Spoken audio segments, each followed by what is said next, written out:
Sobat Bintang, Kak Diki yakin saat ini kalian tidak sedang berada di pulau tak berpenghuni ya. Oleh karena itu, di dunia ini hampir tidak ada manusia yang bisa melakukan segala hal seorang diri. Sebagaimana kalau kalian tinggal di pulau tak berpenghuni tadi. Sebagai makhluk sosial, manusia memerlukan bantuan dari orang lain untuk memenuhi berbagai kebutuhan hidupnya. Salah satunya melalui kegiatan ekonomi. Ada pihak yang memproduksi berbagai macam barang dan jasa seperti bahan pangan, pakaian, kendaraan, dan lain sebagainya untuk dijual dan mendapatkan keuntungan. Ada pihak yang melakukan konsumsi berbagai macam barang dan jasa untuk pemenuhan kebutuhan. Ada juga pihak yang menerima dana pajak dan mengelolanya sedemikian rupa untuk memberikan pelayanan kepada warga negara. Dan bahkan di era globalisasi hari ini, dalam upaya pemenuhan berbagai kebutuhan hidup manusia, ada pihak yang melakukan proses pertukaran barang dan jasa lintas negara melalui kegiatan ekspor dan impor. Terlihat bahwa demikian kompleksnya kegiatan ekonomi yang berlangsung dalam kehidupan manusia ya. Lalu yang menjadi pertanyaan, siapa sajakah pihak-pihak yang berperan dalam mendukung kegiatan ekonomi tersebut? Serta apa sajakah peran mereka masing-masing dalam kegiatan ekonomi? Untuk mengetahui jawabannya, yuk simak dengan baik penjelasan dari Kak Diki di video ini. Sobat Bintang. Perbedaan ilmu ekonomi didasarkan pada penekanan tema pembahasan oleh para pakar ekonomi.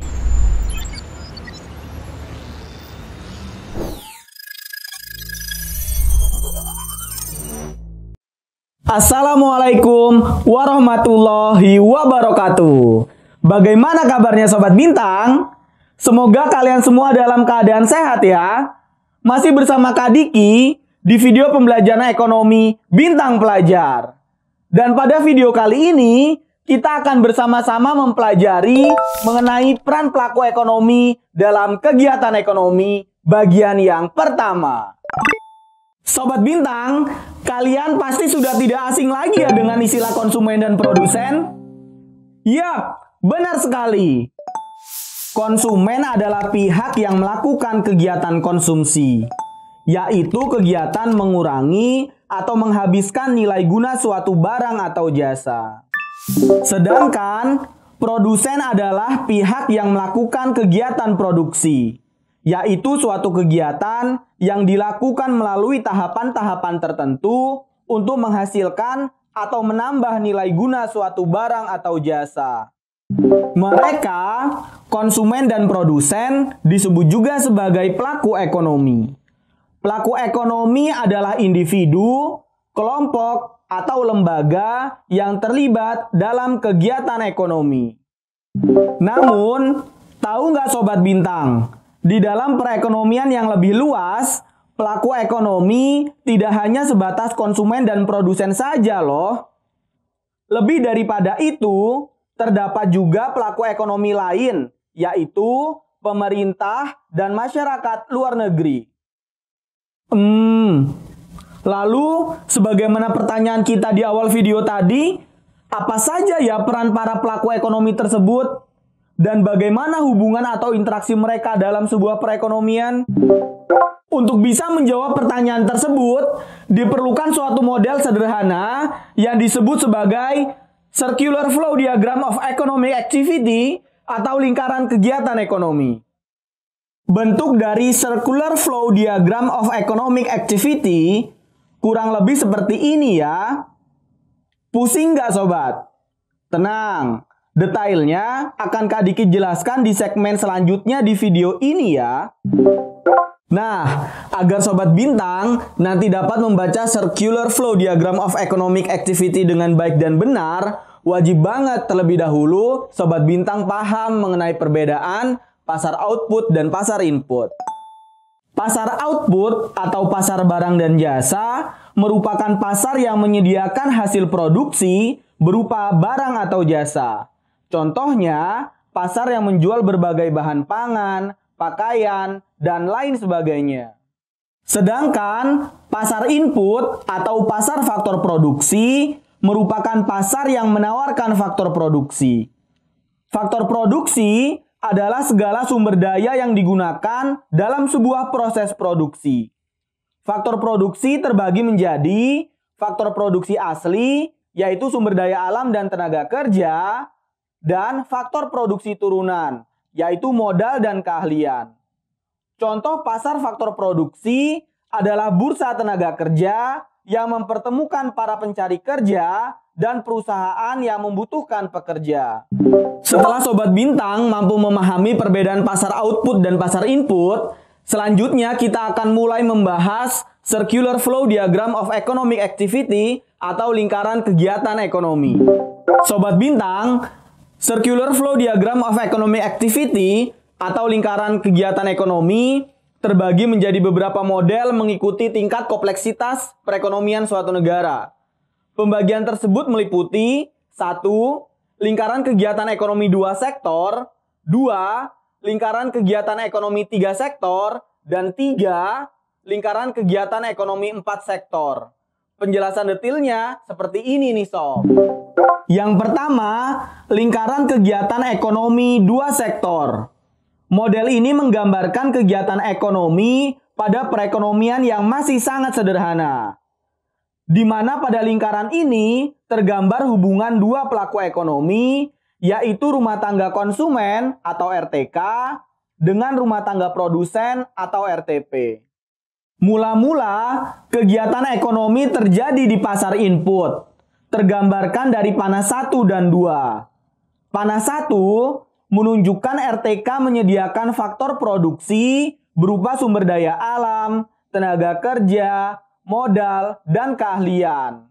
Dan panah 2 menunjukkan RTP memberikan balas jasa atas pemakaian faktor produksi berupa pembayaran sewa, upah atau gaji, bunga atau bagi hasil, dan laba.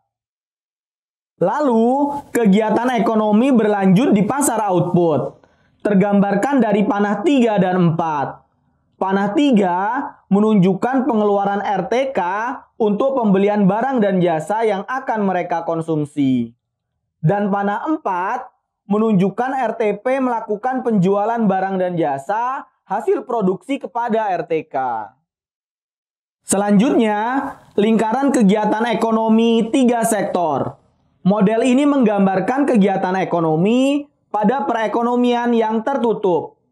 Dikatakan tertutup karena dalam perekonomian ini masih belum melibatkan masyarakat luar negeri.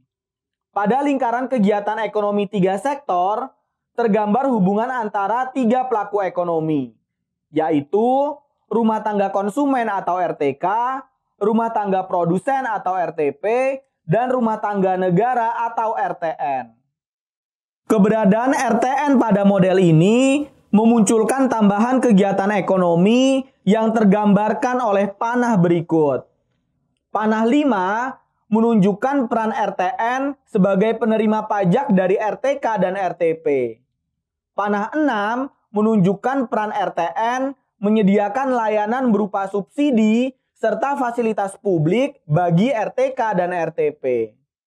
Selain itu, RTN juga melakukan kegiatan belanja pemerintah atau government spending yang ditunjukkan oleh panah 7 untuk mendapatkan faktor produksi serta barang dan jasa guna mendukung kegiatan pemerintah yang ditunjukkan oleh panah 8 dan panah 9. Terakhir, lingkaran kegiatan ekonomi 4 sektor. Model ini menggambarkan kegiatan ekonomi pada perekonomian yang terbuka.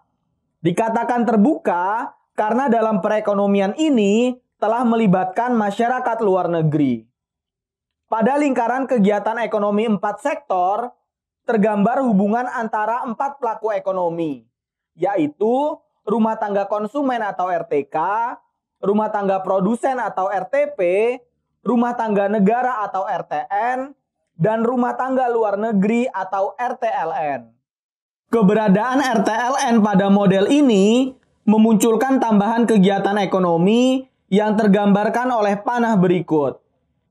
Panah 10 menunjukkan ekspor barang dan jasa kepada RTLN. Panah 11 menunjukkan valuta asing atau yang diistilahkan dengan devisa yang dibayarkan oleh RTLN atas pembelian barang dan jasa yang dilakukan. Panah 12 menunjukkan impor barang dan jasa dari RTLN. Panah 13 menunjukkan valuta asing atau devisa yang diterima RTLN atas penjualan barang dan jasa yang dilakukan. Selain ekspor atau impor barang dan jasa yang terjadi di pasar output, interaksi dengan RTLN juga terjadi di pasar input berupa ekspor atau impor faktor produksi yang tergambarkan oleh panah berikut. Panah 14 menunjukkan ekspor faktor produksi kepada RTLN. Panah 15 menunjukkan valuta asing yang dibayarkan oleh RTLN atas pemakaian faktor produksi. Panah 16 menunjukkan impor faktor produksi dari RTLN. Dan panah 17 menunjukkan valuta asing yang diterima RTLN atas penyerahan faktor produksi. Nah Sobat Bintang, sudah paham kan mengenai lingkaran kegiatan ekonomi yang tadi Kak Diki jelaskan? Sekarang coba kita tes ya pemahaman kalian dengan menjawab pertanyaan berikut. Perhatikan gambar berikut. Apakah A. Pemerintah membayar gaji, sewa, dan upah kepada pegawai negeri? Atau B. Pemerintah memperoleh sumber pendapatan berupa pajak, yang merupakan peranan pemerintah yang ditunjukkan oleh panah A? Tahu jawabannya? Benar sekali, jawabannya B ya Sobat Bintang, yaitu pemerintah memperoleh sumber pendapatan berupa pajak, di mana pajak tersebut dibayarkan oleh RTK dan RTP kepada pemerintah untuk membiayai berbagai pengeluaran atau belanja negara. Baik Sobat Bintang, demikianlah penjelasan dari Kak Diki mengenai peran pelaku ekonomi dalam kegiatan ekonomi bagian yang pertama. Jika kalian masih belum paham, tonton kembali ya video ini, khususnya tentang arah panah yang berkaitan dengan bentuk aktivitas dari interaksi setiap pelaku ekonomi pada diagram lingkaran kegiatan ekonomi yang tadi Kak Diki jelaskan. Jika sudah paham, jangan lupa tonton Kak Diki di video selanjutnya. Tetap semangat dalam menggapai cita-cita kalian ya Sob. Wassalamualaikum warahmatullahi wabarakatuh.